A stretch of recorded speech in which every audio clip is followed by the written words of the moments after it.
I'm a little bit new to Zoom presentations, and it's been a while since I've done any kind of presentation, so bear with me, we'll get there.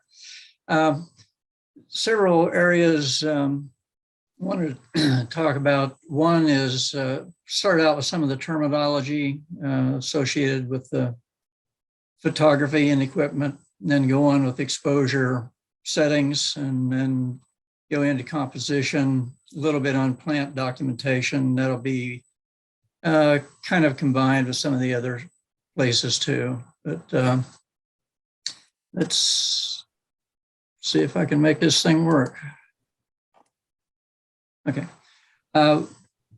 Since in terms of photography these days, just about everybody is working with digital. And what we're talking about on digital is that you don't have a continuum of colors in your picture. You've got spots of color, similar to doing a mosaic with clay chips. And the more chips you have, the better resolution you get in your picture. So here we have a picture of we're not seeing your screen. Can you hear me? We can hear you, but we're not seeing your screen. You're not. See you. Okay, let me. Alice, would you please mute? I'm muting myself. Thank you.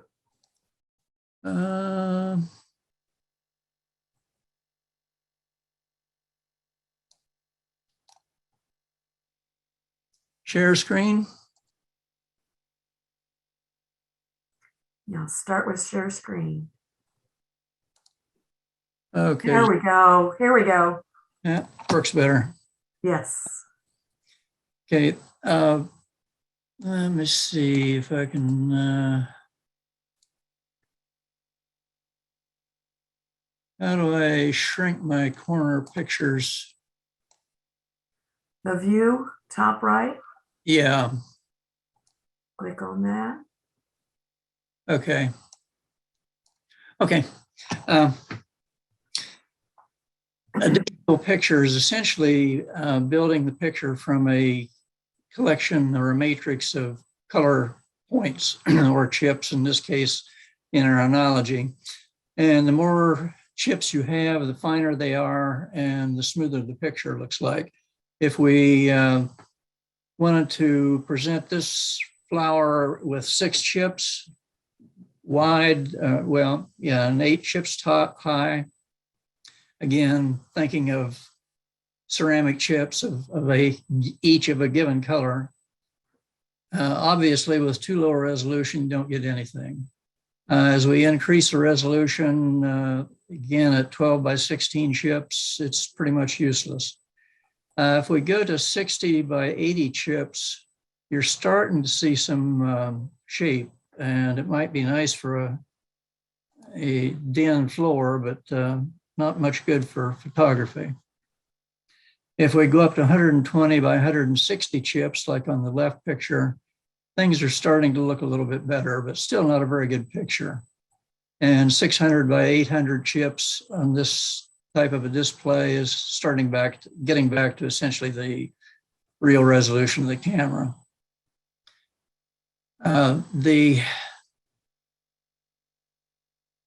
Most of your modern cameras, at least the larger ones, are going to have probably 4,000 to maybe 3,500 chips minimum, or pixels, to make up the picture.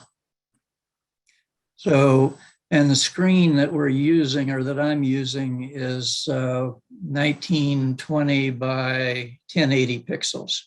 So you're not going to see every pixel in the picture, and you wouldn't be able to make it out on the small ones anyway. Why would you want so many pixels when you aren't going to be able to display it? For one thing, the more you have, the smoother the picture looks, as we've already seen.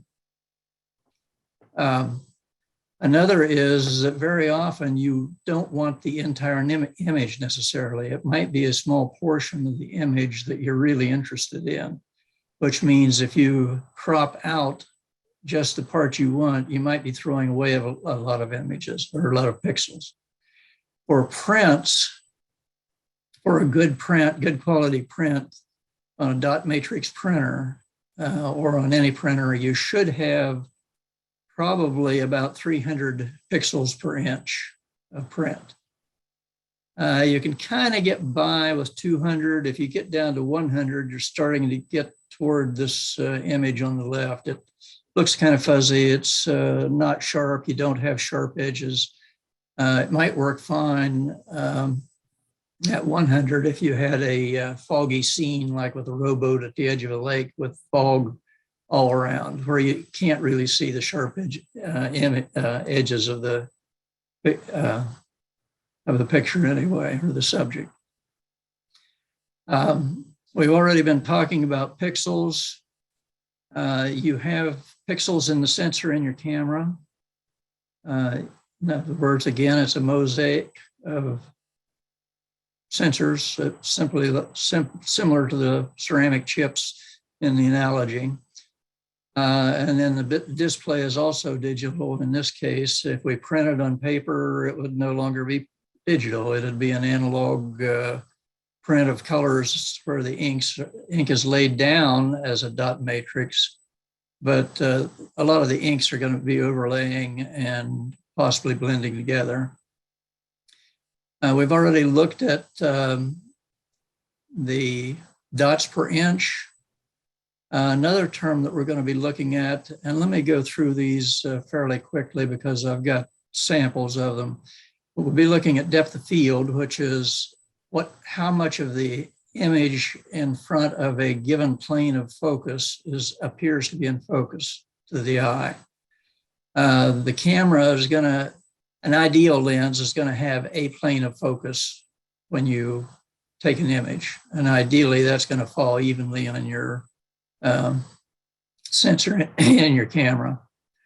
Focal length is applying to the length of the focal length of the lens. If we're working with a simple lens, which we can kind of assume that a camera lens is, poor assumption, but works for discussing it. The focal length would be, if you had a single glass lens, it'd be the distance between the lens and the focal plane when your subject is essentially at infinity, which would probably be anything over 20 feet away, or certainly anything over 200 feet away.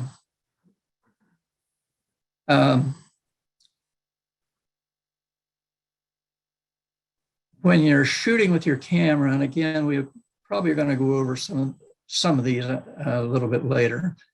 Your camera, depending on which model you have, may have several settings where you are, either the camera is making the decisions on how to expose the image or you are. In full manual mode, you're making all the settings, and we'll be looking at those a little bit later. The f-stops, the speed of the sensor, and shutter speed. With aperture priority, you're telling the camera, hey, I want to set the aperture manually. The camera is going to take care of setting everything else to get a proper exposure. On shutter priority, you're saying you're going to set the shutter at a fixed value manually, and the camera is going to make all the other settings. On ISO priority, that's the sensitivity of the center. You're setting at a given value. Again, the camera is making adjustments on the other settings. When we're talking about flower or plant photography, you're probably going to be most interested in aperture priority. And we'll look at that in a little bit because that is what mainly affects the depth of field. Autofocus can be very useful. It takes a lot of the worry out of what you're doing if it focuses on the right part of the image or the subject within the image.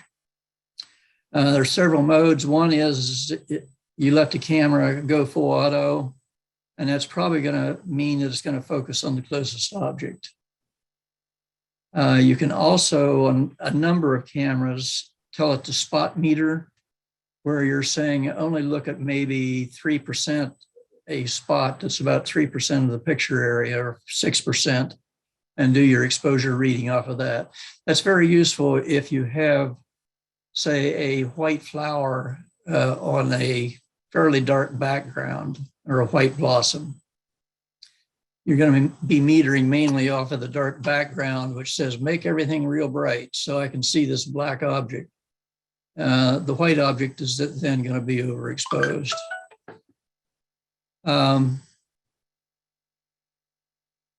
And the other type of focus would be manual, where you are turning wheel or a ring on the lens or on the camera, telling it exactly where you want to focus. That can be a little bit difficult if you're using a screen display of the focus material, because it's going to be too bright in sunlight. It's very difficult to see exactly how you're doing on the focusing. And very often you have similar settings, as I said, on the light metering. You can either average the whole thing or you can do a spot reading. Some of the equipment that I use, and you're going to be using at least a camera, and that's the minimum that you're going to have.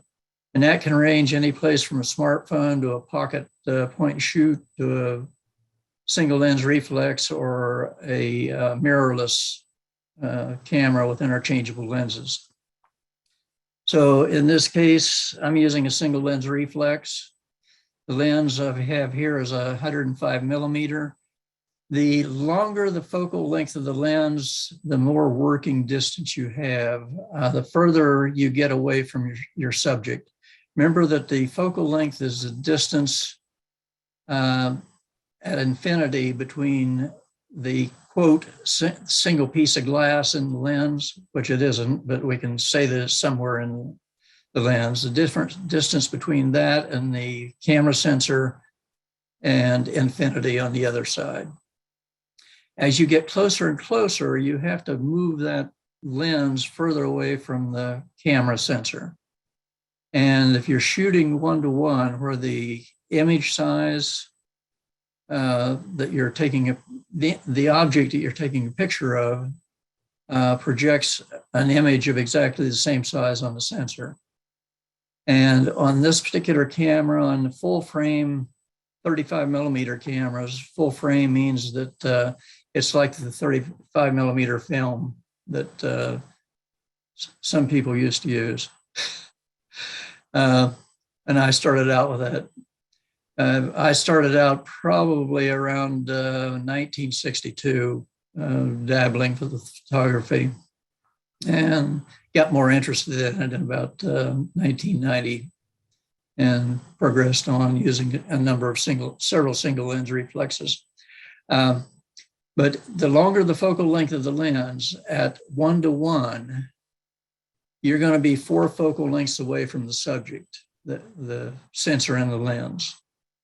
In other words, if the image size and the subject size are the same size, you'll be 4 focal lengths away. So if I have a 100 millimeter lens, I'll be 400 millimeters away from the subject when I take the picture.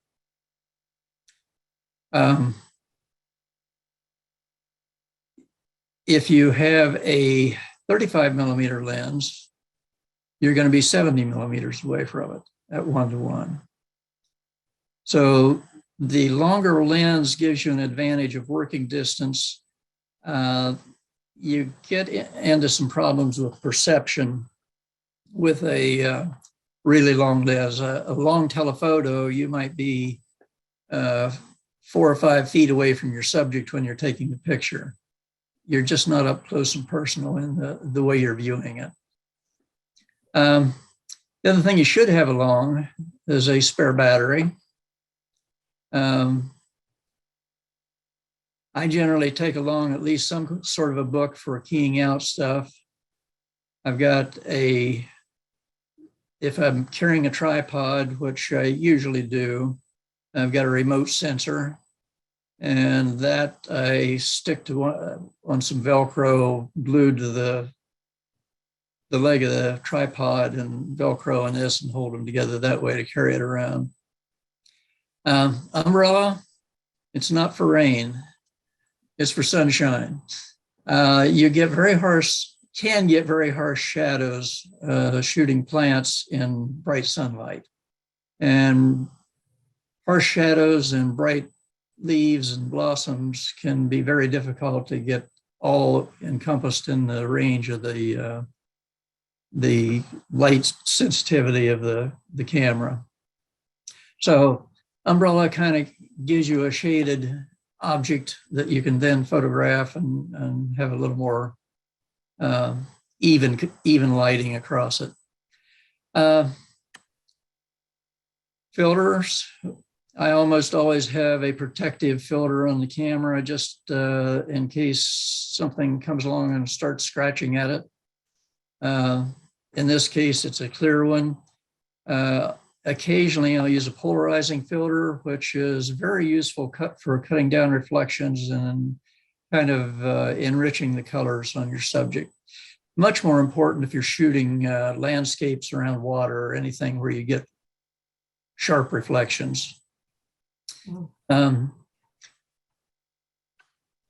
or forceps, it's very handy if you're trying to groom your subject a little bit, where you have twigs and dead grass and whatnot mixed in with flowers. You can take this, reach in, pull them out without disturbing your subject area too much. This is 3 little portable radio antenna that I use as tripods once in a while. Old plant stems left over from previous season that you can find are very useful too. What that's used for is if you're in a windy situation, you're taking a picture of a reasonably tall plant, it's going to be waving back and forth, and you just can't chase it down and get a good focus. If you can prop it up, prop the stem with 3 legs, these would extend out to about 1.5 feet. But sometimes if you've got dead stems and you've got a really high subject, you can have 3 props that are about 3 feet long, maybe 2.5 to 4 feet, depending on the height of the plant and how bad the wind is. It can make a whole lot of difference. The tricky part is just being careful that when you have these 3 legs up against the stem like a tripod, that you don't get the place where they're overlapping the stem in your image. Kind of messes it up.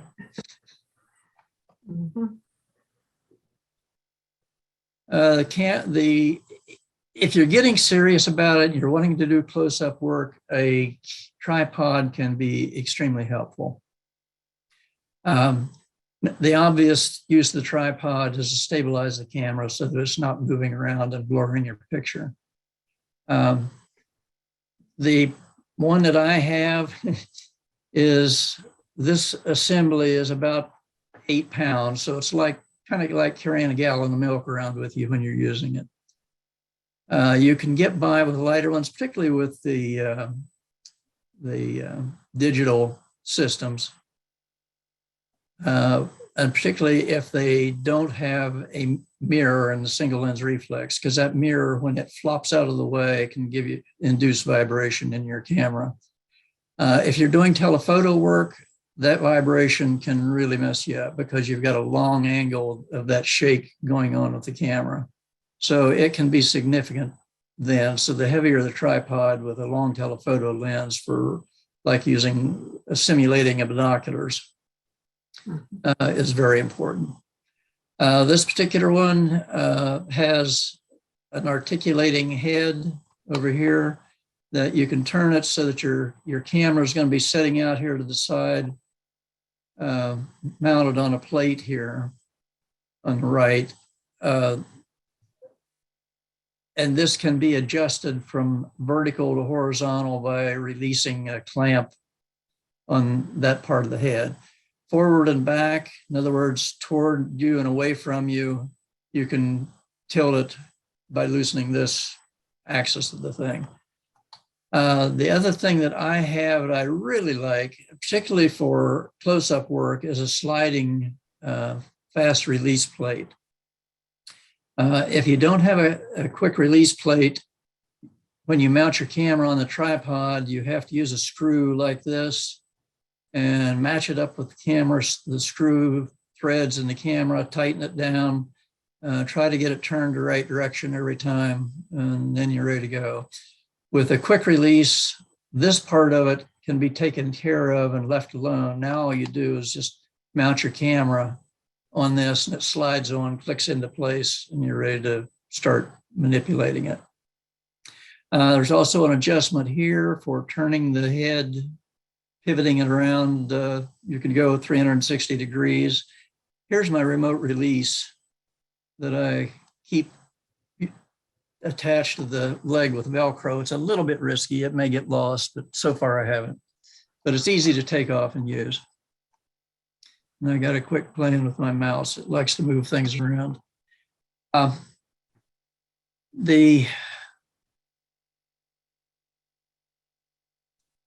One of the features that I would definitely look for on a tripod are being able to put these legs way out. In other words, right now, this is about at least 30 inches above the ground. A violet isn't 30 inches tall. If you're shooting a picture of a violet, you need to really be something like this. You want your camera down so it's eye to eye with your subject. These legs on this particular tripod will go out flat. So the only height I have for my camera is my adapter here. Some people use a ball head type of adjustment, which is good. I just haven't used them. Not sure if they're going to be all that great for me. One of the other features that's very useful when you're this low, number one, you're going to be on your belly when you're focusing. Either that or you're using an articulating screen that you can look at without laying down with your eye against the camera. So if you're going to use this, it needs to be articulated. You may be able to bend it out. So again, you don't have to get your eye down to the level of it. You're going to have the chin your chin on the ground if you're looking through the viewfinder. Disadvantage of a screen in bright sunlight, you can't see it, or I can't. And you can't use it for focusing. Probably you're going to do most, if you're doing real close-up work, you're going to be doing most of your focusing manually, ideally. And we'll see why here in just a little bit. You're going to do 3 settings that you're going to modify for exposure. One is the shutter speed, how long the shutter is open. The other is the aperture, how big of a hole is the light coming through in the lens. This is referred, the aperture opening is referred to as in f-stops. That's the units of measurement.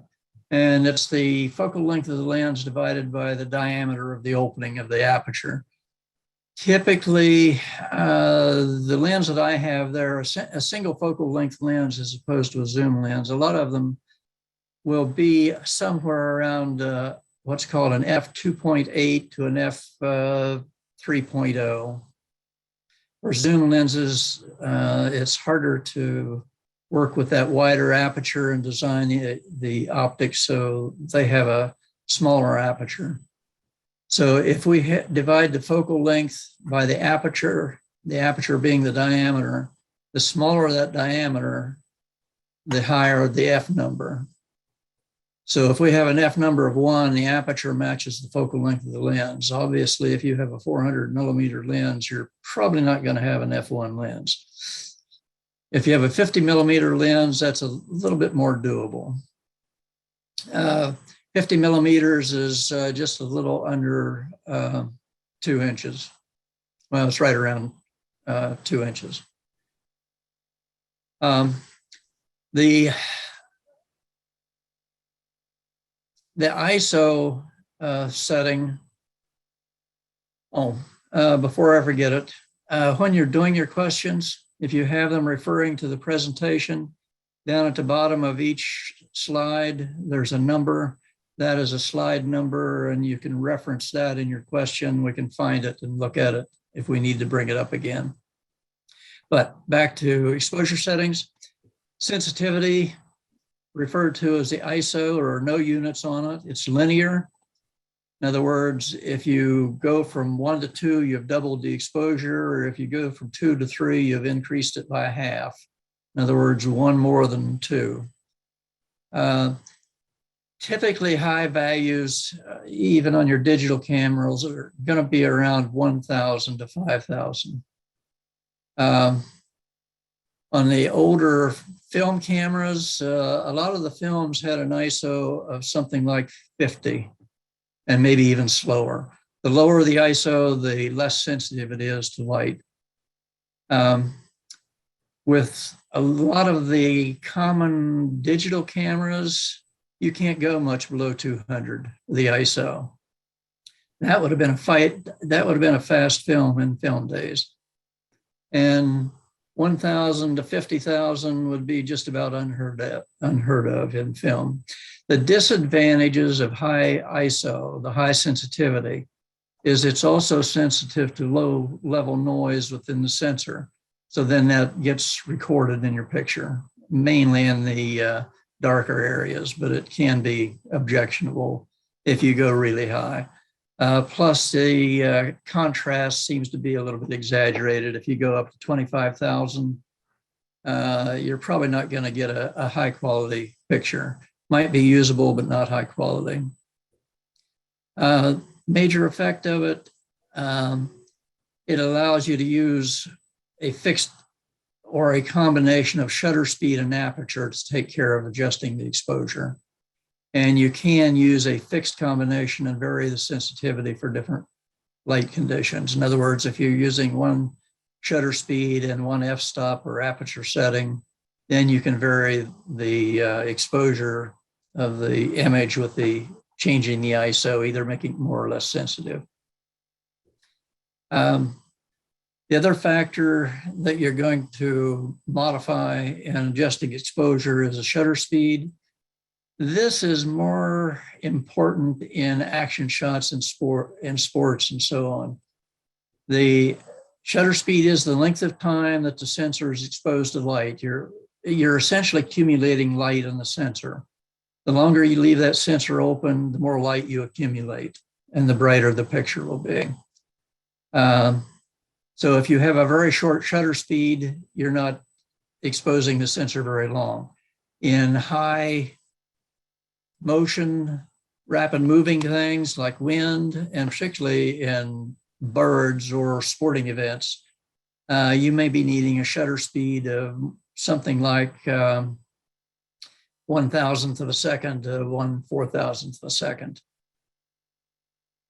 That's not very long to be exposing it. Typically, I guess I'm probably shooting more around 1/400th of a second on most of mine.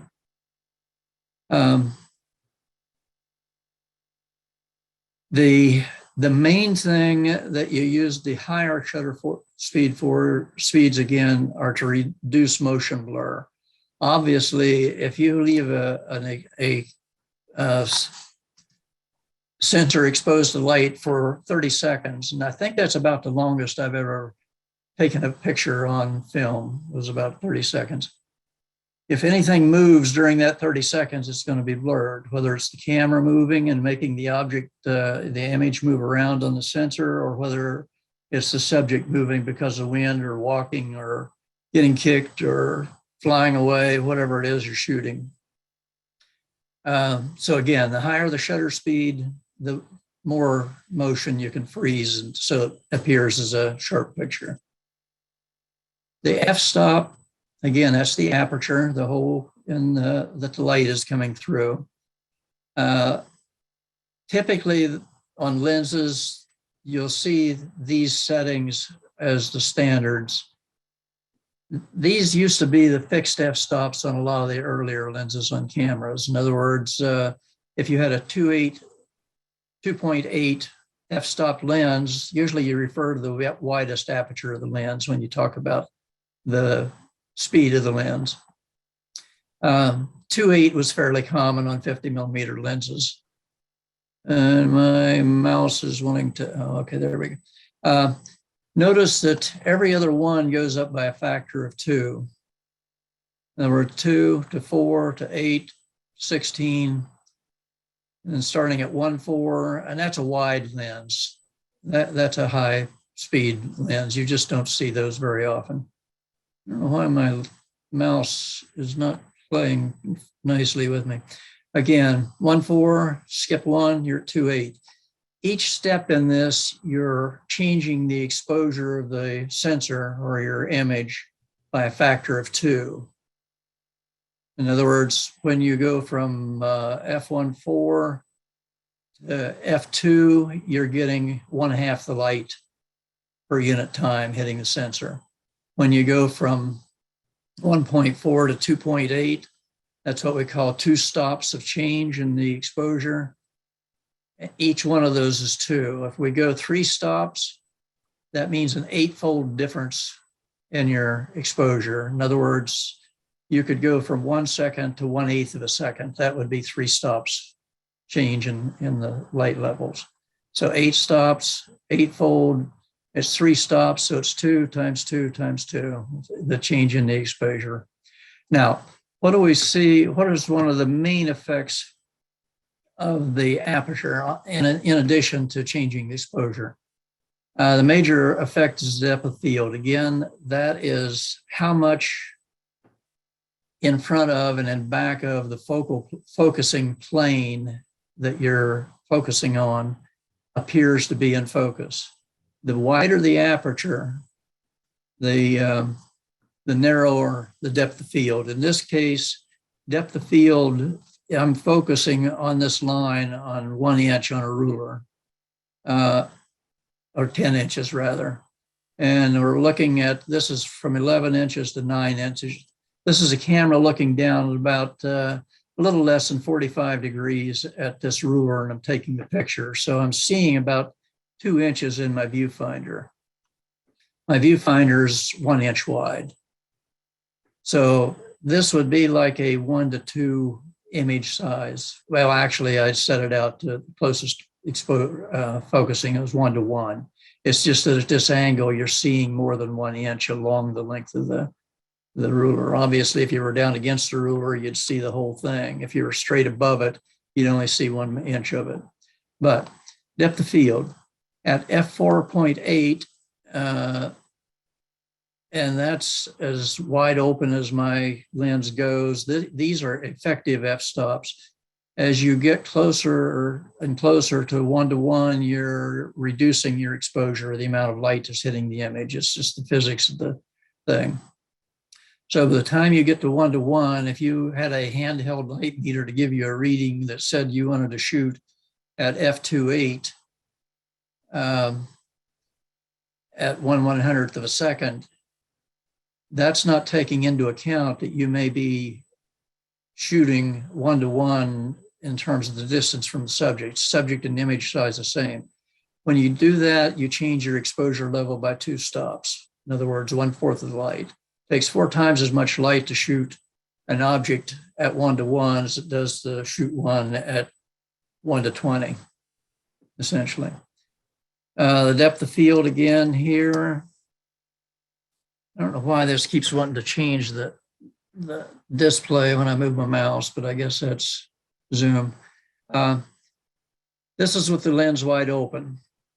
This particular lens is f2.8, fairly fast, not super fast lens. Fast meaning it will shoot in low light, give you a good exposure. Don't have to have a real long shutter speed.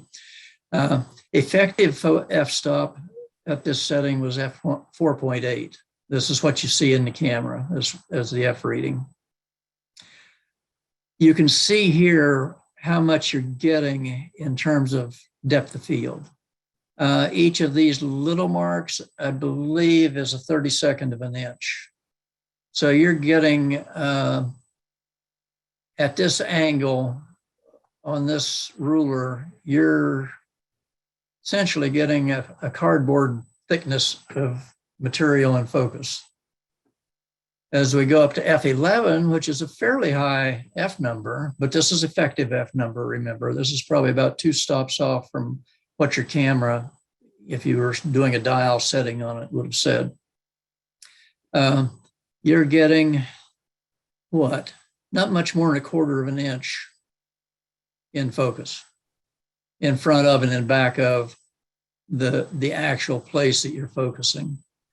Now, once you go up to F22, and again, this is probably F11 on your lens setting, but at F22 effective aperture, now you're getting a little bit, probably around a 1/2 inch of reasonably sharp focus. At F45, and I've never shot that high, believe me, you're getting 1.5 inches in front of, well, total distance between the front of what appears in focus and what's out of focus. So where this is important is if you have a lot of depth in your picture, you may or may not want the background showing up in your picture. Usually on close-up stuff, you're not. What you're very commonly doing on, and I'm gonna have to speed up here. When you identify a subject and you're deciding where to take your picture from, you want to get everything in the same focal plane. In other words, a plane. You should be able to lay a ruler down on 2 objects, and both of them that ruler would be perpendicular to your camera. In other words, both of these would be the same distance from your camera, therefore they should be in focus together. This one is just a little bit out of focus compared to this one. This is at f2.8. It's a wide aperture, shallow depth of field. And that's going to always be the case. The wider the aperture, the less depth of field you have. On a very wide and a narrow aperture, f16, notice that both flowers look very well in focus, but we're also getting a fair amount of the background in focus, which can be distracting.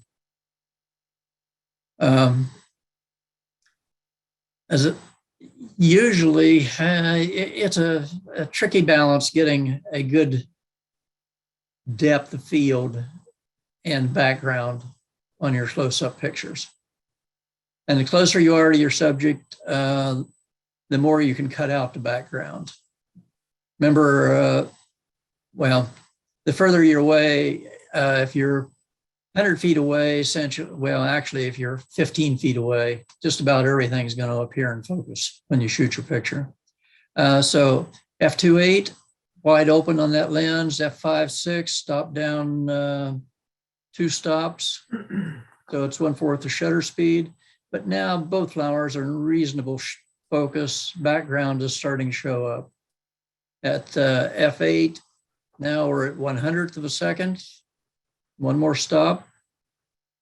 Background's a little sharper, but still not objectionable. f16, all the flower parts are in good focus, but now we're getting some distracting background. Again, probably not what you want. Some of your metering challenges that you run into is, one is that the camera is trying to meter for a neutral gray level of light. That's about like the gray on the inside of a cereal box. So it's ideally wanting to make everything about that density of brightness. If it's all one color, that's about the brightness it's going to be when it gives you the setting. If your subject is mostly white or yellow, yellow and white both act very much the same. They tend to overexpose very easily.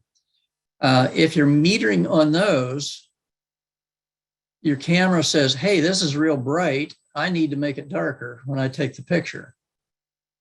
That means that a lot of your picture may be underexposed because you're cutting down on the brightness because of the lights, or the bright colors, but when you cut down on the brights, you're also cutting down on the darks and making them even darker.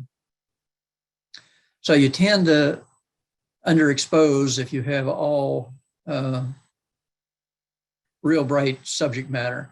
What you should do on something like that is to probably meter for the bright area and maybe open it up at 1 stop or maybe 1.5 stops. In other words, brighten it up a little bit better, more than what the meter says, but not overly bright. Once you overexpose something, if we overexpose this, these are going to be white and you can't recover them. You can't use Photoshop or editing software to bring that white down to a pink, for example, if this was overexposed. Underexposing your image, if you're using editing software, there's a fair amount of recovery you can do. This would be an example of an overexposed image or underexposed. Barely even see the objects in the picture. This is photo editing that image to this and just increasing the brightness of it. So if you're going to mess up on one end or the other, underexpose it, because if you overexpose it and this is white, you're not going to get a pink out of it, or a green or anything else. For composition,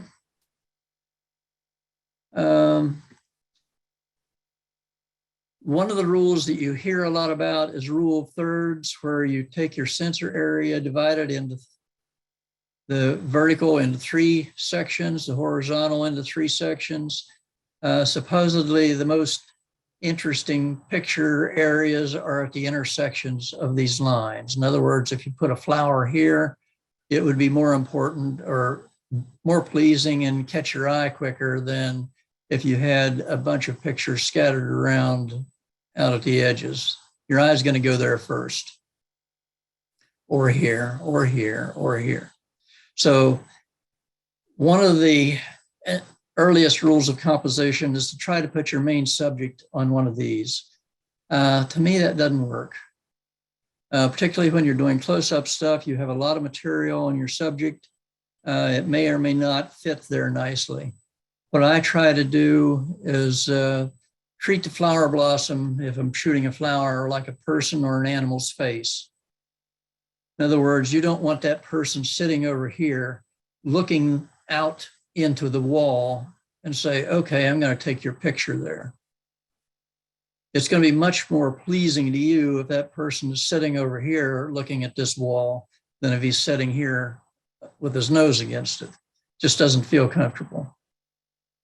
If the flower has a flat face like a daisy, same principle for me applies. I don't want that face up against an edge, either another object in the picture or the edge of the frame.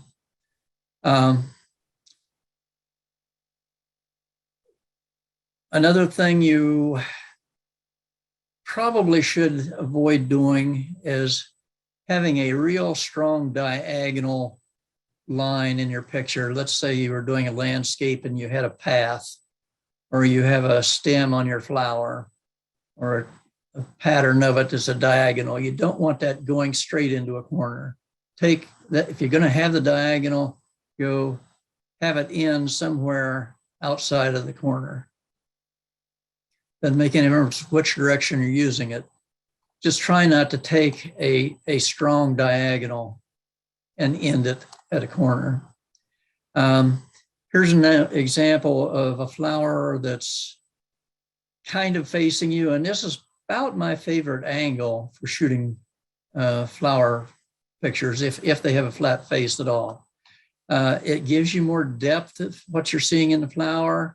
If you're looking straight at it here, then all you're seeing are some petals out to the side and some dots in the middle where the stamens are.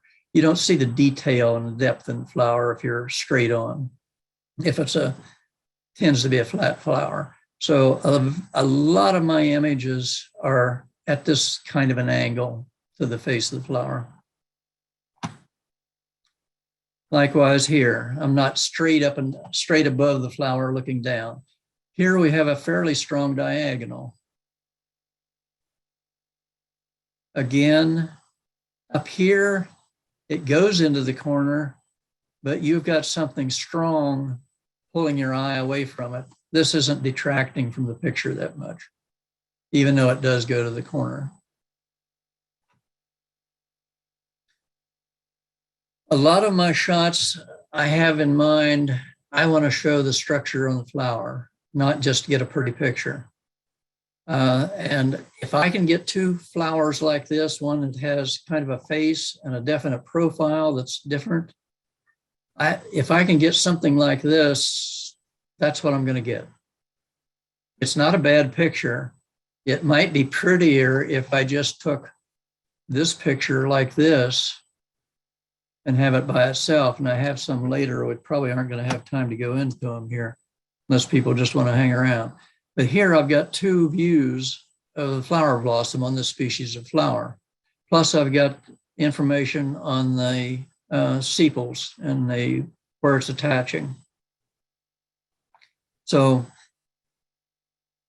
in terms of the composition, if you're documenting the flower, the documentation and the detail is priority. In other words, you're going to violate a lot of the composition. You can violate the composition rules because it just isn't there. If you're shooting the attachment of a leaf to a stem, that's not a really great composition, but you might be able to see the hairs on the stems and how it attaches. This one, really, there's no blossom that needs some face room. So to me, a central position fits fine. Now you may want the picture up here to the top, closer to the third mark, or down to the bottom, closer to the third mark to make it a little bit more interesting. This is pretty well up to the top in the third. And if people were explaining that they are accomplishing this on their pictures, usually anytime it's not dead center, they're calling it on one of the thirds, whether it's clear out here or up here, or whether it's down here, just so it's not on the center, it's on one of the thirds. So to me, this is a weak rule. If nothing else is going for you, try it. You know, if it works, great. If not, don't panic. This, a lot of color, I wouldn't call it a good picture. It might be fun for pixel peeping. Pixel peeping is when you zoom in and look at the very fine details, even down to the pixel level on the flower. So this, you know, what's the structure on this? If I could zoom that in and magnify it on the screen, I could tell. What's the structure in this flower? You know, what's it doing? And I could zoom in and look at it. So usefulness, yes, it's useful. It's not something you're going to sell 1,000 copies of, though.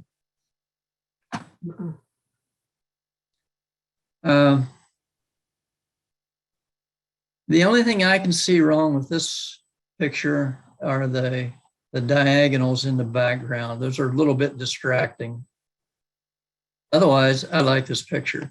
Notice that the dominant part of the subject is this blossom. I'm giving it the most headroom over here. This one could use some more headroom, but it's not what catches your eye first. I'm kind of, when I'm positioning things, I'm kind of moving things around to where I feel comfortable looking at it. Whether I'm doing it right or not, I don't know, but it's for my viewing. And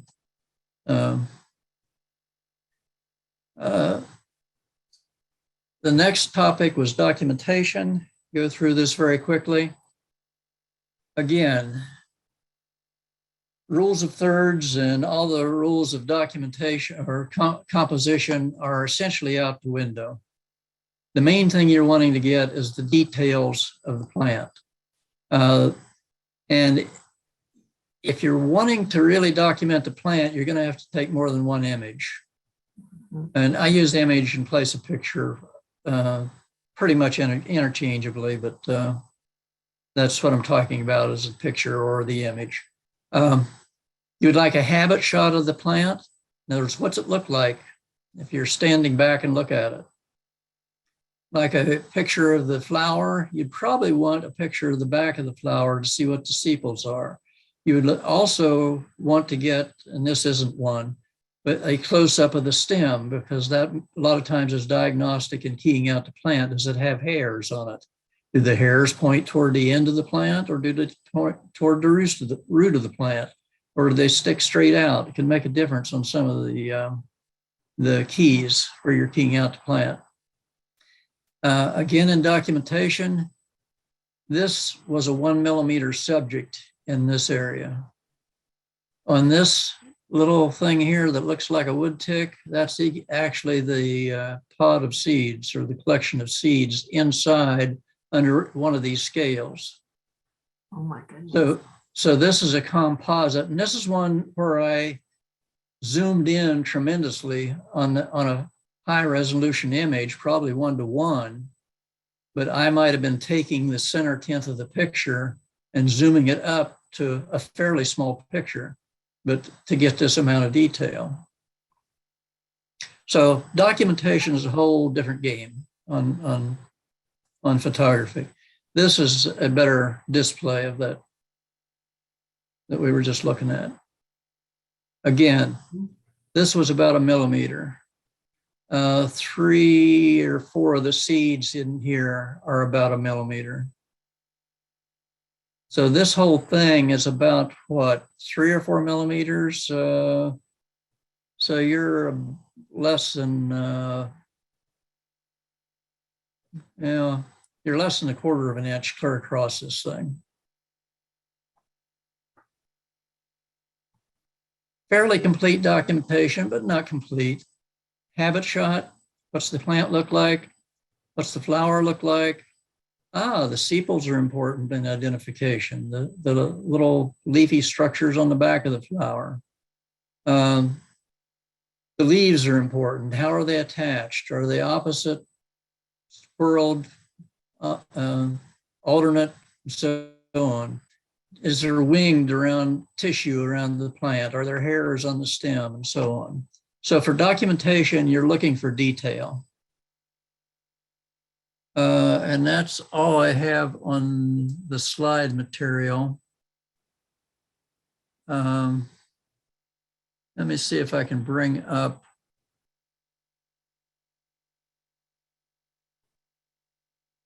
And where's this? Okay. Let me give you a little taste of what we can go through at the end here if you want. Yes. Trying to get this thing to drop down here, and it's not. There we go. Okay, these are some high-res images. And I'll show you what I'm talking about for pixel peeping. If I zoom this to full screen, okay. Again, we're displaying this at about, what is it, 1920 pixels across by a little over 1,000 pixels high. We can put those pixels up on the screen so that this is pollen grains. That's actually 3 times. That at 100%, where am I here? Yeah, that one is about 100%. In other words, each pixel on the screen matches a pixel in the recorded image.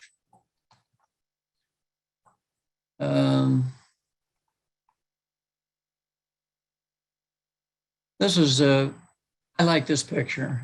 Nice, soft background, sharp blossoms, some buds in the background.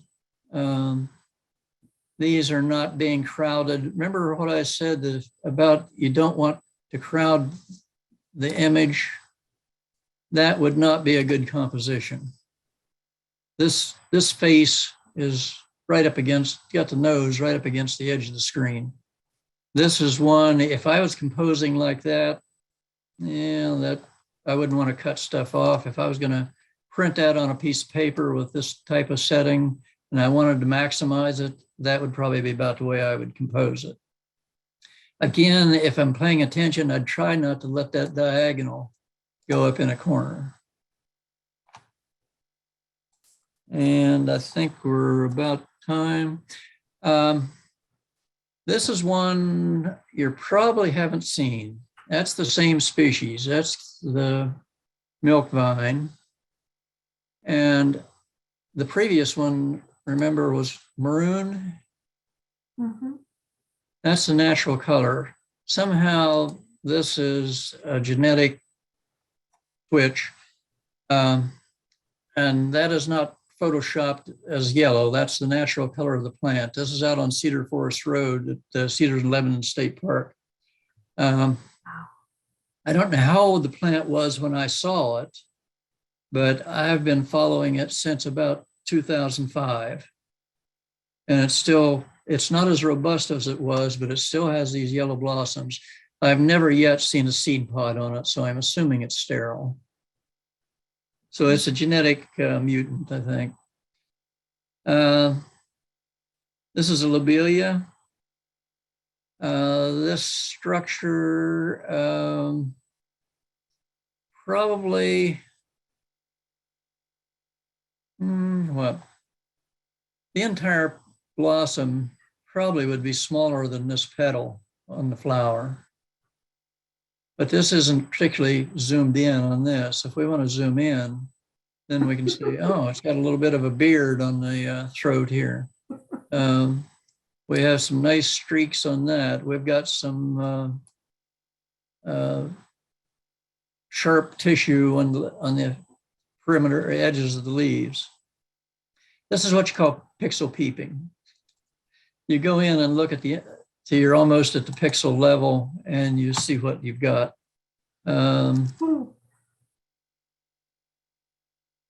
Let's see what we can do. Okay, this is one totally face on. I'm not facing any side of the picture. I got some background that I don't particularly like, but that's one of the things when you're framing your picture to take it, remember that you don't always have the luxury of moving your camera a little bit and composing like you'd like to have it, because you may pick up some garbage when you move the camera over this way that you don't want in the picture. Another thing, if you're planning on printing pictures, don't compose in your camera to where you've got the exact thing you want on your print. There's two reasons. One, if you put a frame on the print, you're going to have something covering the edges. So again, you've lost some of this edge material. Now your petals might be clear up against the mat on the picture. So leave some room to manipulate the mat around the picture, but also a lot of times once you print something, it just doesn't look as good as it does through the viewfinder of the camera. And you wish that you hadn't put it exactly as you did in the camera. So if you make it a little bit smaller here and pick up a little bit more of the background or the outside perimeter, even though you may not want it, you can crop it out quite easily with the software later. It gives you a little bit of wiggle room to do some fine adjusting and positioning it within the printed area.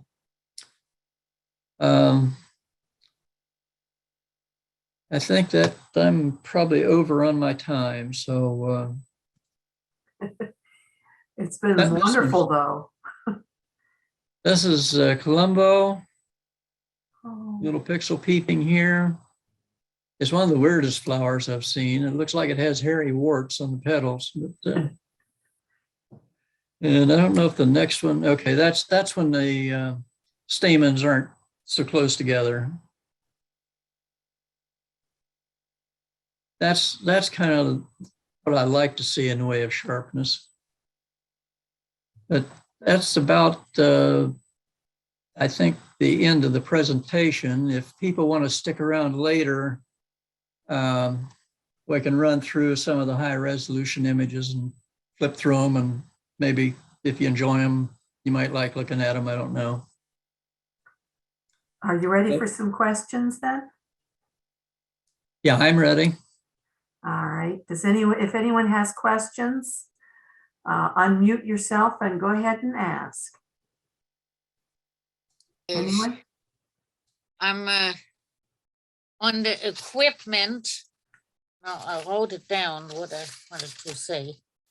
Yeah, on the equipment, always travel with a string, with a rope, because you can tie the branch that is in your way. You can tie that away, and also have one of these foldable auto shades, or one of these things you kind of twist it together, Yeah, and it's about this big, and you can use that for reflector. yeah, that's And, an excellent. That's Yes, an excellent idea. If you want to go economy, you can get one of them that they use for windshield sunscreen or sunshades that fold up, and you use in the windshield of the car. Mm-hmm. And you can get those with a shiny surface on them for reflecting light.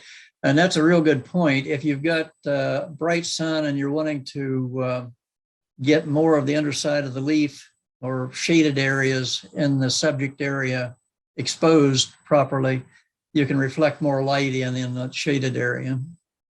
Mm-hmm. Or on those screens, if you need shade overall, you might be able to shade the whole subject. I have a question for you. and If Alice is done, doesn't sound like she is. at Harbor Freight, they used to give those little flashlights away, but now you pay for them, but that's still all right, because you can have the flashlight and put more light on a dark subject. Yeah, that would be handy too. I haven't tried that, but I could see where it would have a lot of potential. And the LED lights, they do that pretty nicely. Yeah. Okay, John, your turn. Darel, a quick question about filters. You hit on that earlier. I thought UV filters or polarizers would be a good thing to use on wildflowers, but now I'm thinking that based on what you said and based on what a professor said, that might not be the best thing to do or use. Just a regular filter might be pretty good just from a protection standpoint. What do you think? Could you expand on that a little bit? Number one, with the polarizing filter, you're going to lose about 2 stops of light. So you have 1/4 light. So that's a factor. But with the newer cameras, again, where you can put the ISO sensitivity setting up around 1,000 to 4,000, that's not a major problem. Also, you can generally rotate the filter to maximize the effect or minimize it. So you could probably minimize it and it's not really changing a whole lot. If you maximize it, if you're getting reflections you're cutting out, it's probably a desirable thing in most cases. So I think try it, see how it works out for you, and kind of learn. Now, if you're shooting maple leaves, I would definitely say use it. Yeah. A slick surface subject, it might be extremely useful. But I'm not going to lose my color with the polarizing filter, right? That's what I'm concerned about. No, I don't think you'll lose it. You may have it looking unnaturally rich. Okay. I'd worry more about that than losing the color. But you could always work with that in photo or Excel. Yeah. Yeah. Okay. Any other questions? If there aren't any right now, I do have one question on post-process, or one comment on post-processing when people are through with questions. I do have one more question, Darel. Hey, could you give us your email? Would you be willing, if we took some pictures, to QC anything if we sent them to you? Or is that too much to ask? No, that should be okay. We can put that on the website, can't we, Karen? Certainly. I'll put it in with the video. Okay. I might Contact have, Darel at. okay, I might have a different email address for you for that. Okay, Check with me before. will do.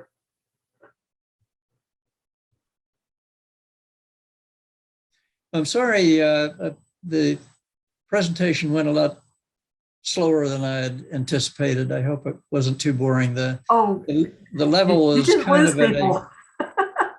You didn't lose people, Darel. I got a lot out of it. I'm taking a photographic class, so it fit pretty well. Oh, Well, good. I hope I didn't deviate too far from it. No, you didn't. You got everything right. Oh. Well, if there's no more questions, Well, I'd say go ahead with some more pictures if you'd like to, Darel. And those that need to leave, we'll thank you for joining us. And those who want to stay, because I know he's got good photos. Just one comment on post-processing, which Sure. is the kind of the slang for using a photo editor to edit your digital photographs. Doing very simple editing, you can make a lot of difference fairly easily in terms of exposure, contrast, and brightness. The exposure, brightness, contrast, and sharpness of the picture. You can sharpen them. You can easily over sharpen them and ruin them. But you don't, as long as you have a copy of it, you're not ruining your original material. And you can make a fairly significant improvement a lot of times on your pictures. Also, you do not have to, this isn't post-processing, but you don't have to have an expensive camera to take good pictures, particularly if you're not doing real close-up stuff. If you're taking a picture of a bush or a plant that's 10 inches tall, you can probably get along fine with the cheaper cameras. You just won't be able to zoom it way up and still have a quality picture. Sounds good. And don't forget, you can always reverse what you're doing in post-processing. There's that little back arrow. Go back to the way it was. Yeah, the main thing is you're safer, at least at the beginning, always make a copy of the image and work on the copy, not the original. Without question. Because it's too Without easy to question. too easy to mess it up and accidentally save it, and that's what you got. So Darel, what are you shooting with? Are you shooting with a camera that gives you RAW as well as a JPEG, or what? Yeah, it does RAW and JPEG. Meant to comment some on image quality of the image. On a lot of the digital cameras, particularly the more expensive ones, what you're seeing in the viewfinder is not what the sensor saw. You're usually seeing a JPEG version of what was on the sensor, which is the raw image. The raw image is reading exactly what the pixel sensors individually are putting out in the way of light and color. A lot of times those are seem to be a little bit washed out, and just a little bit of processing of that will give you a much nicer image, and that's very often done internally in the camera before the JPEG is created. A JPEG is a version where similarly colored pixels are combined together with a count and locations and value so that it can reduce the size of the picture. For example, if I looked at this image and said, hey, I've got 100 pixels here with that have essentially the same color. They aren't that extreme, but the concept is there. If we have 100 pixels here the same color, instead of using 2 bytes of memory for each pixel, I can say, oh, I have a pixel value, that's 2 bytes. I have a size of the thing, that's probably another 2 or 3 bytes. And I have a location of the corner of it where I got that reading. That's another couple of bytes. So in about 10 bytes, I'm storing all the information that's in 100 bytes. And if you do that clear across the picture, your stored image is about 1/10 the size of the original. So the problem is that when it says, are they the same value? They're going to say, how close are they to the same value? I really don't care a whole lot. They can be a long ways apart and have the same value. And I'm going to save a lot of space. Now, when I redisplay that and redisplay those patches of similar area, if it was saving too much space, it's going to say, hey, this whole area is all one color. Close enough for me. I'm going to call it the same thing. But now when I reproduce it, this is going to be one block of that color. So the more it compresses it, the lower the quality of playback that you have on it. Now, it can save a significant amount of file space. Generally, I don't like to go below about 85% for the picture quality. A lot of the software, you've got a rating between 0 and 100% quality. 100% quality is almost a pixel per pixel saving. It doesn't do much compression at all. But when it does compress and it says these nearly the same pixels are the same, and I'm going to record them as the same, it can't reproduce them in their original values. So you've lost some information on your playback. And each time you do that save, if you save it if you load it into your processor, make a little bit of a change, doesn't have to be much of one, it's going to say, hey, I've got an edited picture. It's been changed. Do you want me to save it as a new image? And you say yes. The time you go through that 3 or 4 generations, you're going to have a pretty lousy image. Mm. TIFF, on the other hand, is lossless. TIFF. Okay, let's see if I can find my images. There we go. All right. Darel, I've got to go, but thank you. It was excellent. Oh, thank you. I need to hire you. I'll see you soon. Okay. Take care. Do you recognize the background? Yep. It's yours. I think I've seen that before. Uh-huh. Bye-bye. For those, that's an inside joke. It's one of Darel's photos. Yeah. It's probably in this list somewhere, but I'm not sure. Let's go down to, well, let's go with that one. We've probably already looked at these. I'm going to reduce this picture size just a hair. Okay, if you look in the upper left-hand corner of the dark window here, the file name is listed. And in most cases, it'll be a scientific name in square brackets, followed by a common name in parentheses. So, and I hate to admit it, but in the past 2 years, I've lost a lot of picture names, plant names. Let's go on. We've seen that one. Seen that.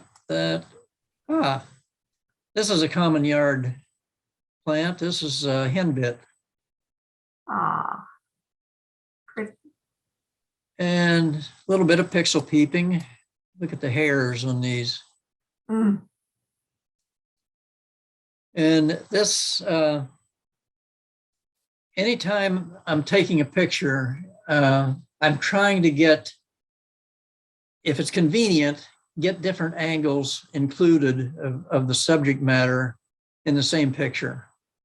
And this one, I'm getting a very nice profile in 2 different ones and a nice head-on face picture. So it adds information that's available to me when I look at the picture, particularly if I want to zoom in and say, well, what have we got down here in the way of, additional sepals and hairs and whatnot. How are the stamens arranged in the flower? And let's see, wrong thing to hit. I just hit full screen. Okay, that one. We've looked at, okay, that's kind of similar to the one that Kim had up there. This is one of my older pictures. This is the first, oh wait, no.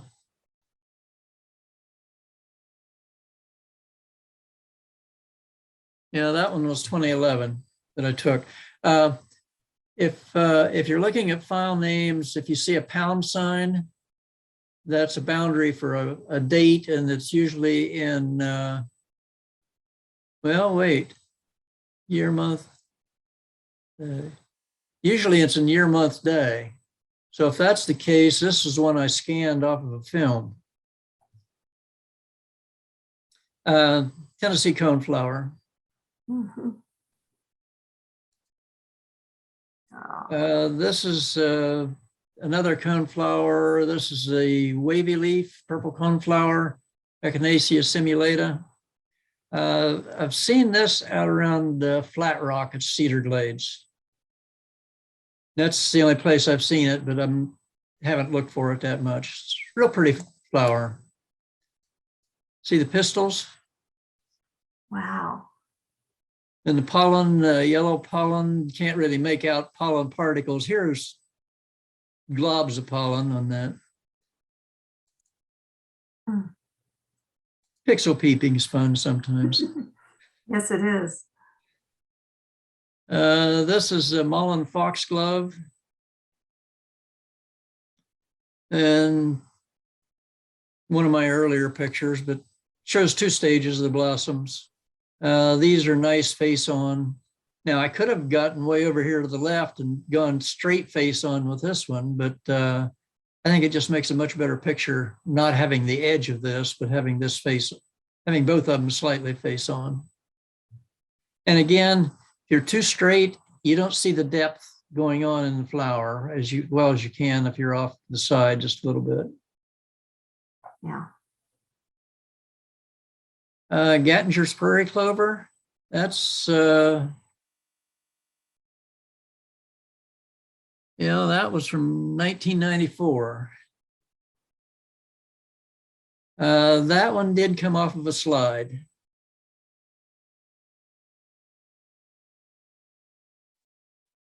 Wow.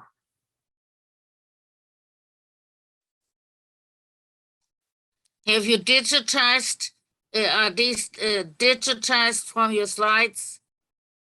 Yeah, I had a machine to digitize it. Because I think the slides are, for me, better still. They may well be, particularly if you're using Velvia, one of the lower ASA films. Right. Oh, I think this was off the slide too. Well, maybe not. And that one probably was 2013. Harebell. Yeah. This, this is, I'm not 99% sure this was taken with a flash. And I didn't mention flash on the camera. Particularly in documentation, you're throwing away 90% of your concerns about looking nice. You're wanting the information. So particularly for documentation, on-camera flash helps you get it. It's fast. It's about 1,000th of a second. It's balanced, white balance. It should be pretty close. But you will pick up harsh shadows a lot of times, depending on the angle that you're looking at it. And the background will go black. In other words, the stuff up close is going to be close enough to expose. The further away you go on the lighting, the light is becoming dimmer, just getting spread out just because of physics. Mhm. So if you have closer subjects, they're going to be overexposed. The more distant subjects are very quickly going to be underexposed, which you like a lot of times. This makes a very dramatic picture. Yes. I wouldn't want 450 out of 500 looking like that, but that's the other thing. The nice thing about not panicking about the rules, you can get a variety. And if you're doing a slide so slow, it's not the same picture slide after side, just with different colors to it. Yeah. If I had 400 pictures of a flower sitting here looking to the left and a kind of side view of it, that'd get old pretty quick. Mhm. What do we got up here? Kind of out of focus. Look at the hairs on the petals. Amazing. This Darel, one's pretty. excuse me, Darel, what do you use for your color setting on your Nikon? Are you looking for the real vivid colors? No, What is I it, try to just go with, normal? huh? You just use normal? Normal or a little less. Okay. I would say if I'm really wanting to save the images, I will probably at least touch up 80% of them, at least a little bit with the photo process or the computer processing. So what Nikon do you shoot with? It looks like you use a Nikon. I have a 7000 and a 750. Okay. The 7000 is a 2/3 sensor and the 750 is a full frame. Your name, I missed it. I'm sorry. My name is John White. Okay. Yeah, I just bought a D850, so I'm learning about that. Oh boy. That would be nice. It's really hard to find lenses for SLRs now, new lenses. Mm-hmm. Looks like all the production's on the mirrorless. Pixel peeping. Foxglove. And not too good. We're probably pretty close to the resolution. Not all pictures come out good and sharp where you can pixel peek a lot. Okay, here's one that this part up here really does not contribute to the nice warm fuzzy feeling of the picture.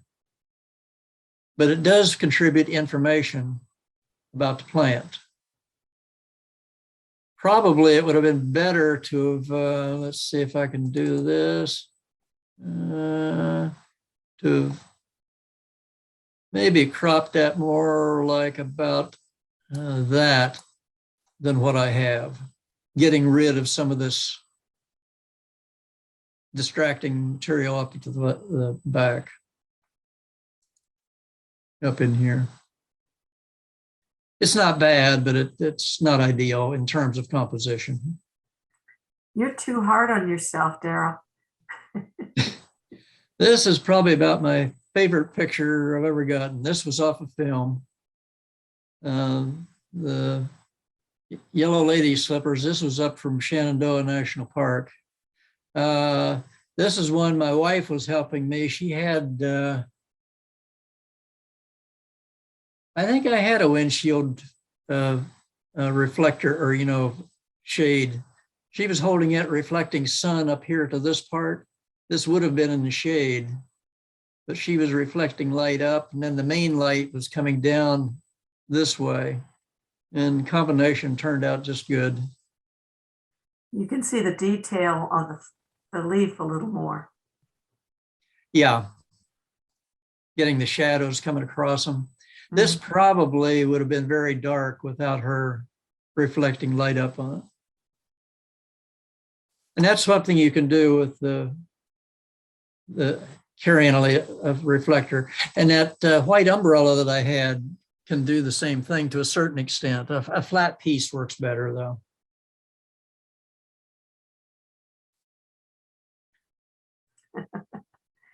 I don't know, do we have anybody sticking around? Yes, that's Yeah. a few of us. Yeah. That's Blueberry. Yeah, it is. Very good. Soil has to be acid. Huh? The soil has to be acid, not on my Oh. limestone.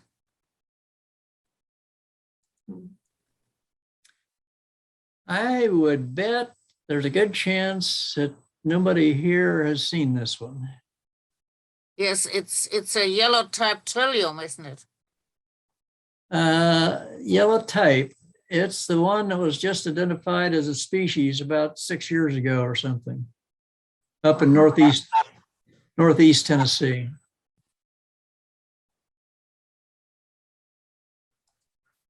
But it's a nice trillium. Yeah. Mhm. Very long. You get the term on the petals. Yeah, Darrell, you know, I've seen it. I think I was with you when you took that picture. Yeah, you probably were. I'm 99% sure you were.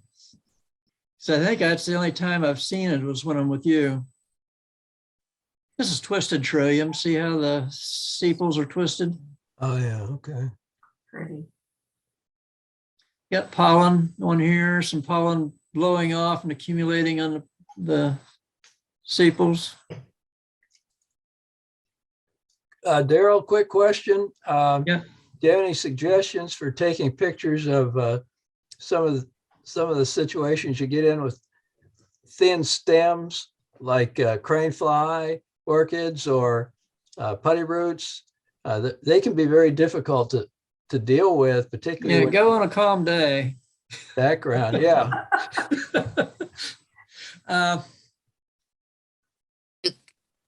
Yeah, finish your question. Are you more concerned? They're just tough to shoot, particularly without a background. I think you almost have to put something behind them like a sheet to get the effect you need. Yeah, that's something you can do also.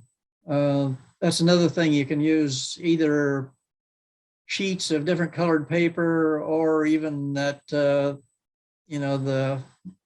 car windshield shade, but that would probably only be black unless you bought one that was kind of gray, which wouldn't be bad for that. Dale was here on Horse Mountain and photographing my crane fly orchid, my tipularia, which I keep under a cage so the turkey don't scratch us up. Oh, And that has worked for years now and blooms regularly in July. And but the tipularia is the most difficult thing to photograph. Sometimes you can just have a very dark leaf behind the plant. I use rubber tree leaves. oh. And that gives a more natural background and all the fuss that happens to be going behind it. Yeah. Interesting. Another thing you can do, and I've done it a few times, but not a lot. If you're in a windy situation on low plants, if you take a sheet of fairly heavy plastic, particularly if it's slightly opaque, you can kind of make a lean-to tent and block the wind and work under that and shoot the picture. You have to be careful not to get the plastic into the frame of the picture, but kind of make a teepee type thing, but open at one end like a lean-to. And if you can do that, you can really knock the wind down. You can knock it down at least a factor of 4.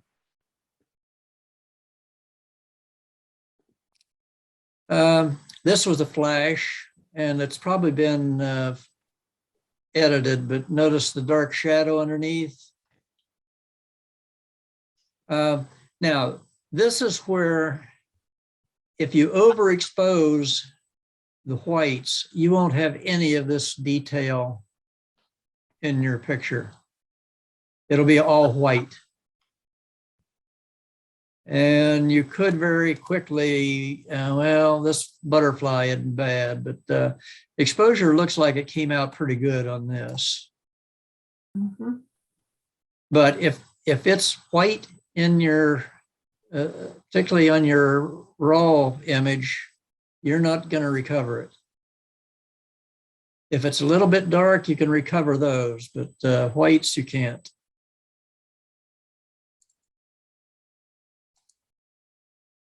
Hmm. Now, what kind of trillium's that? The little one. How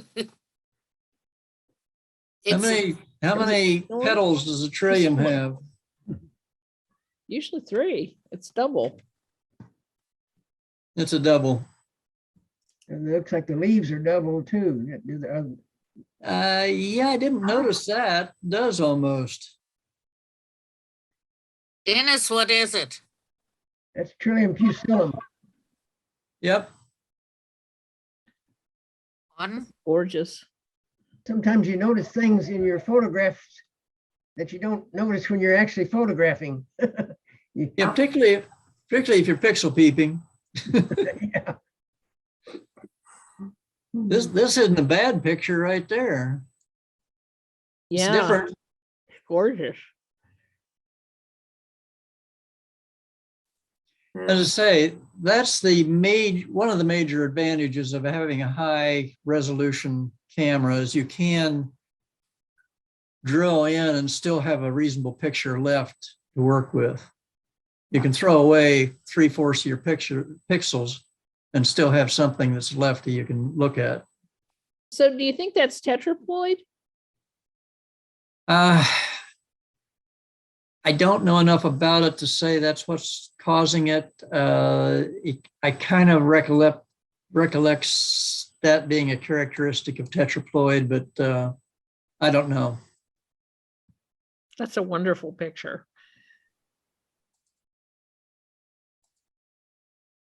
Should look more like that. Mhm. Now Yeah. that looks like it has some pollen on it, Talking and it about- does. Wow. Lots.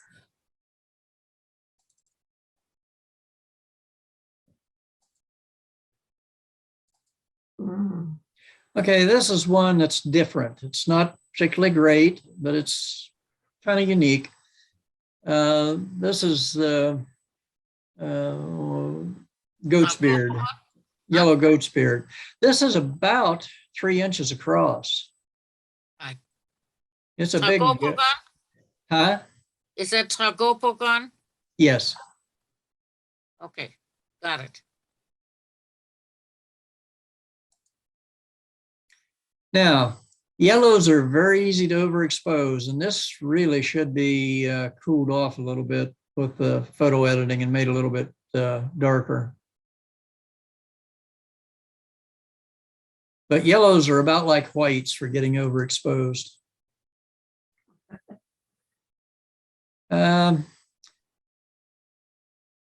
This is where it would have been nice to have had a blurrier background. It's not terrible, but it would have been better if it was softer.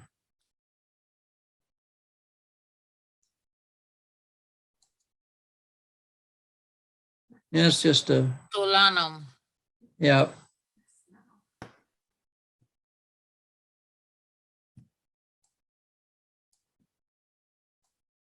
They look different when you pixel peep. Mm. How do you wind up with moisture on so many of your blossoms? Is it the time of day? No, usually it's not. Probably just a summer shower. Okay. There have been quite a number of them that had moisture on them. That wasn't a perfect composition. I should have tilted the camera a little bit and not had this bud right to the border. It would have been a much better picture. I wouldn't necessarily want it straight up and down. It wouldn't hurt, but getting this away from the edge would have made a better picture.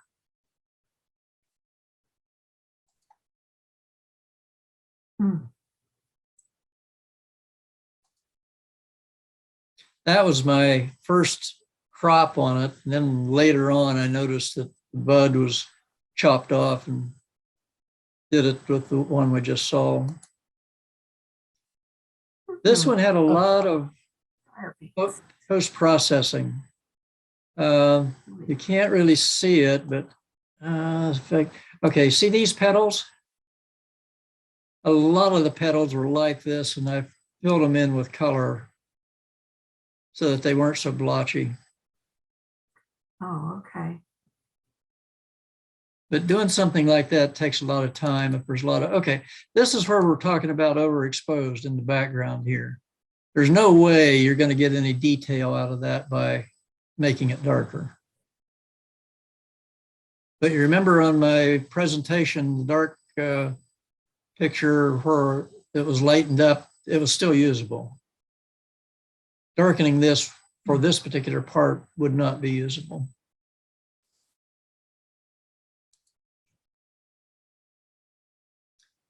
This is, what do we got? Sida spinosa, prickly fan petals.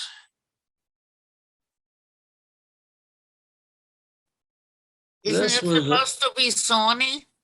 Pardon? Isn't that supposed to have thorns? No, it calls it spiny, but I don't ever recall seeing any on it. Okay. No, not thorns, so further down. Okay. This was down at Flat Rock, Cedar Glade area. This is kind of a weird one. It's a one seed burr cucumber. Weird pistils.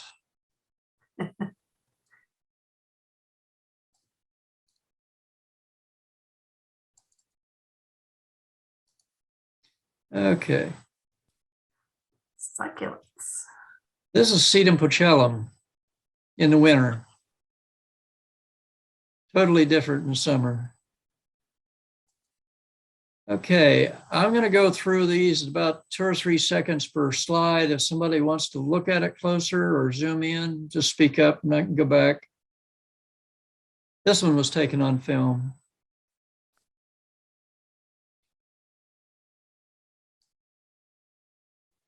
Hmm.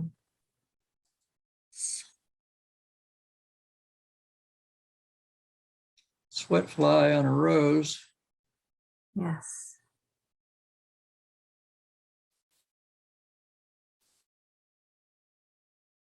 Even seeds can be pretty.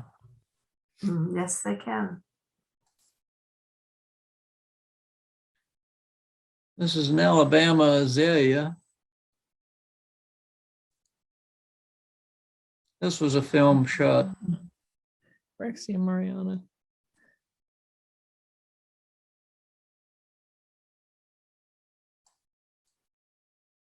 Most of the film, when I was shooting film, was Fuji Valvia. Right.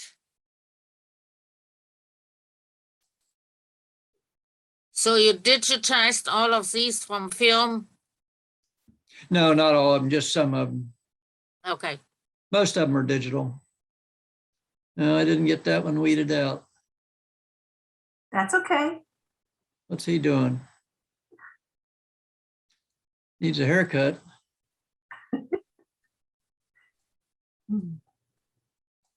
Now, if anybody wants to practice and don't have any flowers, this weekend is the Great Backyard Bird Count. So go take some pictures of birds for practice. Yeah. Good. Pardon? No. Oh, one, maybe I'm just talking to the choir here. I don't know who's left. One big advantage of a tripod for close-up stuff is it really makes composition a lot easier. In other words, if you're trying to bend down and take a picture of a flower, you're going to be weaving all around, or I am anyway. So the composition is changing as you're sitting looking at it. And if you're waiting 2 or 3 minutes for the wind to set down, you're going to be kind of tired sitting there. And by the time you shoot your picture, you're not going to have it composed the ideal setting. Whereas if you got the tripod set up, you can fine tune that to, get the composition you want and wait until the wind dies and click the shutter release and you got it. Hopefully. If you don't want to bend down that far, you can hold your camera upside down. That helps a little bit of getting down. Very little with my tripod. If I'm Well, not laying it, necessarily with a tripod, but yeah. Oh, yeah, for just holding it. And well, no, that would put the camera up higher and get your eye down lower. Might help with the viewing. When I first started out with a tripod, I didn't have one that the center pole would reverse. In other words, well, it would reverse, but it didn't go out to the side. And the only thing you could do on that center pole was to turn it upside down so that your camera was hanging down between the tripod legs. And talk about trying to get on the ground and maneuver and get something focused. I got tired of that quick. Now, the one that I was showing you, that center rod, I should have mentioned it in the slide, but that center rod pulls out and then it'll flip over and go horizontal. So that gives you a little more range. On a hairy pistol.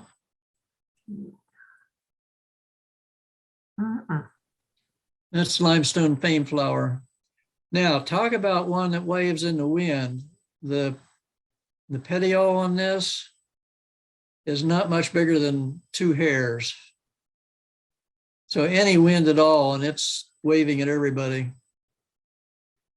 Okay, another one where I was picking up multiple views from one image. Got a profile view of the inside. Got some buds, sepals. So it just gives a variety of shooting. Also notice that I'm a little bit closer to this edge of the frame than I am this one. That's because this one's looking out there and I don't want them being crowded. In other words, I kind of go, how do I feel with that? If I'm there doing it, how would I be wanting it to be? I don't know what rule that is of That's Darel's rule, yeah. and that's okay.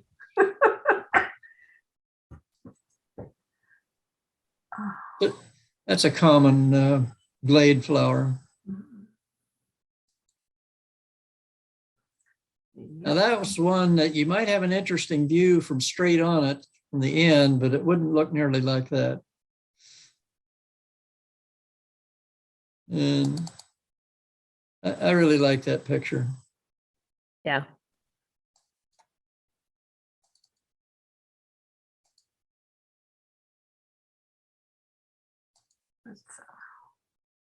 Ooh. It's a broom rape. That was at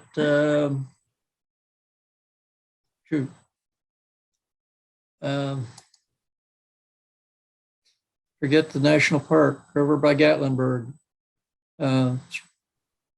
Smokies. In that area. Ophioglossum. Pardon? I said Ophioglossum. Yeah, Engelmanii. And that will last forever, but you got to watch it in the spring. And I have it on my land for forever, you might say. Oh, Pops up at a certain time of the year. yeah. Now, this was a tough guess on composition. And I think probably documentation took over. This is not a stem. This is part of the flower. And this, normally I wouldn't put the flower head facing the edge like this, but I was wanting to include the leaves on the plant. Now, if I zoomed in and did something like that, then it would make more sense. But then I lose all my leaves.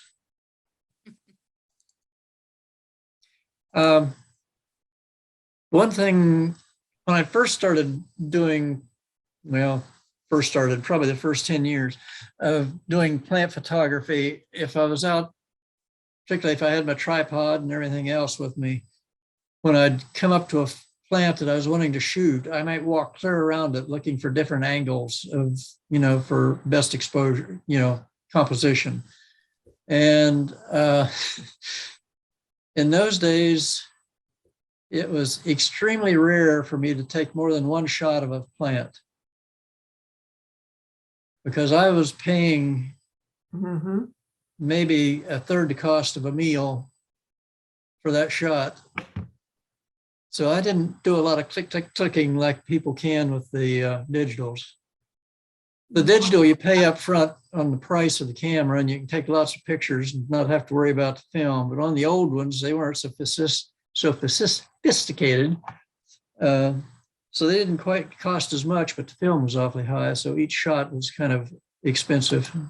Very pricey. Oh, pretty. Mm. Absolutely. Indian pipe. And that one is one you'd have to be careful on your exposure. Mhm.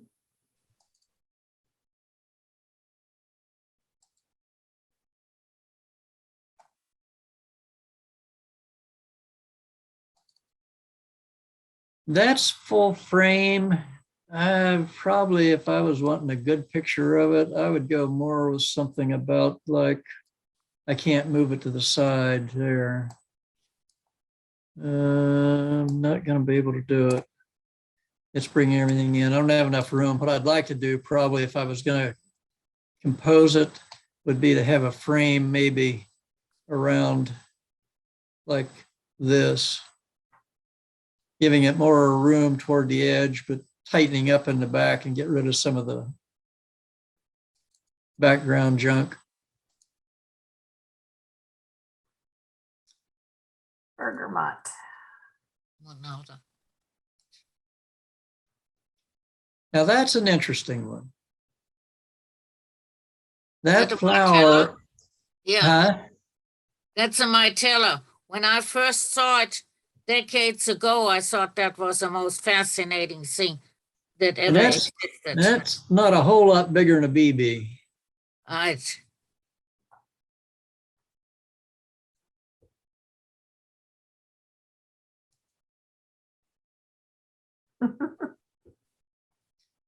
Talk about a haircut. Here's the pistil segments. Mhm. And I just like the sheen on these, the tubes on the flowers Yes. and some buds. Mm. Bluebells. I need to go check mine and see if they're coming. That should be pretty soon. Yep. Oh, They this should be was, above ground probably today or tomorrow. I'll take a look at least. hey, this is two different croppings of that picture. Got that one where I've got pretty much the whole thing vertical, portrait orientation. The next one's landscape, just getting in the flower and some of its foliage. I think I like the vertical one better. There we go. There we go. Now we can see the bell. Yep. They're wet. Mhm.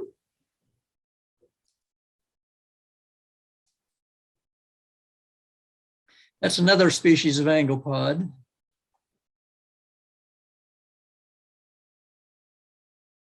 And I think that's the seed pod of that one. Yeah, Medalia, that one was Gonocarpus. Oh, how about pictures when it opens up and the seeds fly out? I got a whole bunch of those. Oh, I don't have any of those. Oh, welcome. Come back to my place. It's right there every year. And I have the seed pods and they fly away and they land on water. And when they land on water, water can freeze and you get a neat picture of the seed pod seeds having been in the water, ice.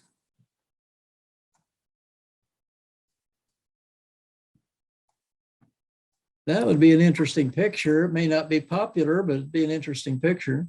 Mm-hmm. Different. Yes. I was mainly interested in that because of the texture.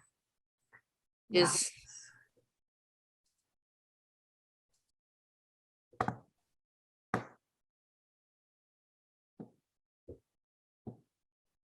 This is one of my earlier film ones.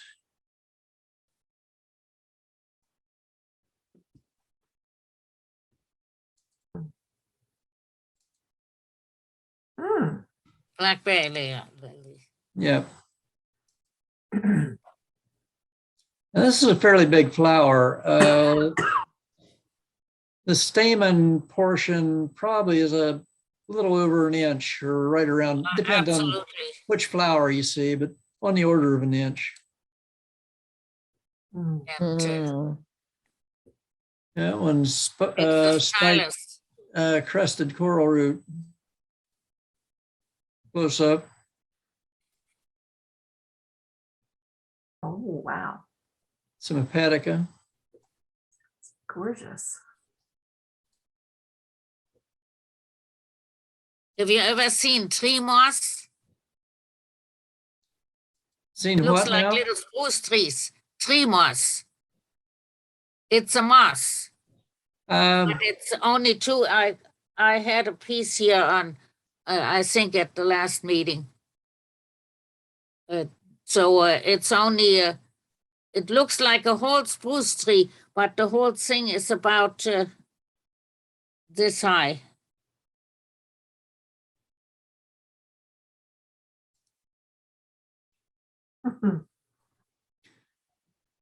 I have that one on a business card.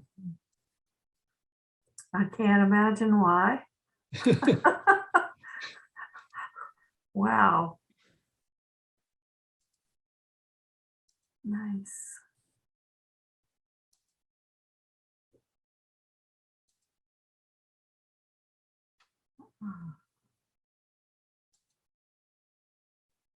This is a weird one. This is warty spurge. It's Absolutely. euphorbia. This looks like a spider hugging the bud.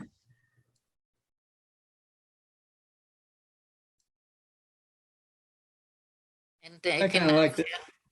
Kind of like that one too. Sundew. Rosa. Yes. Rosa. Well, I don't want to keep people beyond their time. Well, I'm no hurry. Pardon? yeah, I have camera question. Okay. I have camera question. Very important. I am still working with Sure Shot SX150, and I have been told that there are better possibilities with a newer 420. And so I got to get the most out of my pictures, and I'm not happy at the moment. And I also understand they take different chips, because now when I go to the Walgreens store, their machines don't accept my chips anymore. Oh, Oh, wow. that's And- the type of thing that scares me with the digital age. At least with film, when it goes out of date and you can't buy it anymore, it's still hanging around, or can be. If they outdate memory chips that they're currently using and don't have readers for them, all that stuff is garbage.